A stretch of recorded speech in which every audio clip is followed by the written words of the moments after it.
Stirm was known to always be early and never deviate from a routine. But a year ago, she disappeared.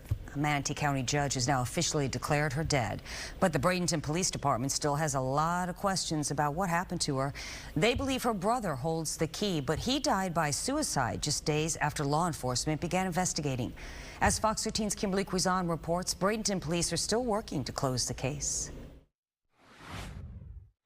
At 67 years old, Catherine Stirm lived to take care of others, working for a home health care company. She never missed a day of work. She didn't take vacation. She didn't take a sick day.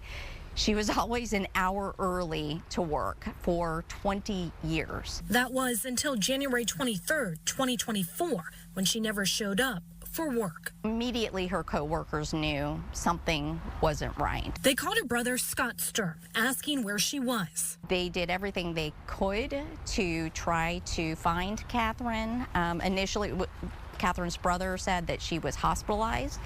They called all the hospitals and they couldn't find her. Scott continued to craft stories saying Catherine went out of town, and then a woman called claiming to be Catherine. Her co-workers knew something was off and contacted Bradenton police. After securing search warrants, BPD found footage of Catherine entering her brother's apartment and never coming out. The footage showed Scott struggling to drag large, heavy bags out of his apartment. Inside his apartment, they found a handsaw, power saw, and cleaning products.